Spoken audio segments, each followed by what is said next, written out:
गृह मंत्री अमित शाह के बस्तर दौरे के बीच ही तेलंगाना में 86 नक्सलियों ने हथियार डालकर आत्मसमर्पण कर दिया।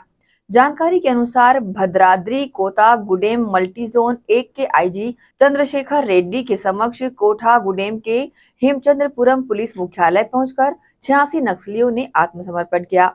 जिन 86 माओवादी पार्टी सदस्यों ने भद्राद्री कोथागुडेम जिले और मुलुगु जिले की पुलिस के समक्ष आत्मसमर्पण किया है, वे छत्तीसगढ़ के रहने वाले हैं।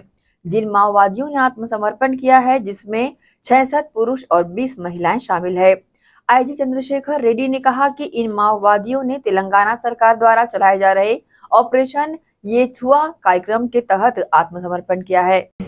जनजीवन స్రవంతిలోకి తీసుకురావడమే శాంతియుతంగా తీసుకురావాలనేదే మా ఉద్దేశం। కాబట్టి ఇంకా ఉన్న వాళ్ళు కూడా ఇంకా పార్టీలో ఉన్న వాళ్ళు కూడా గుర్తించి హింసను విడనాడి ముందుకు వస్తే తప్పకుండా మేము చేయూతనిస్తాము। మరి ఈ రోజు ఈ విధంగా ఇంతమందిని 86 మందిని ఈ విధంగా తీసుకురావడంలో బయటికి తీసుకురావడంలో జనజీవన స్రవంతిలోకి తీసుకురావడానికి కృషి చేసిన మా పోలీసు అధికారులు అందరికీ ఈ ములుగు ఎస్పీ శబరీష్ యాక్చువల్ వచ్చేది ఉండే కానీ రాలేకపోయారు।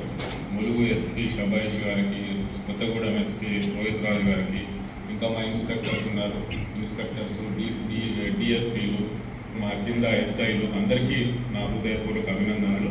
ఇంకా మాకు ఎల్లవేళలా మాకు సహకరిస్తున్న సిఆర్పిఎఫ్ కమాండెంట్స్ కమల్ వీర్ గారు, వారు ఇక్కడనే ఉండి ఎక్కడి నుంచో వచ్చి ఇక్కడనే ఉండి ప్రీతా గారు, సుమాన్షు గారు, వారి స్టాఫ్ అందరికీ మా హృదయపూర్వక కృతజ్ఞతలు తెలియజేస్తూ ఇంకా మా కృషి ఇదే విధంగా కొనసాగించి ఇంకా తప్పకుండా మావోయిస్టు పార్టీ సభ్యుల్ని మేము కలిసి వాళ్ళని కూడా పూర్తిగా వాళ్ళని కన్విన్స్ చేసి వాళ్ళని కూడా అందరినీ ఈ హింసను విడనాడి జనజీవన స్రవంతిలో కలవడానికి మా ప్రయత్నాలు ఇట్లనే కంటిన్యూ చేస్తాం। ఇప్పుడు ఏసీఎం నలుగురు సార్ ఒకసారి ఇటు సార్ ఎక్స్క్యూజ్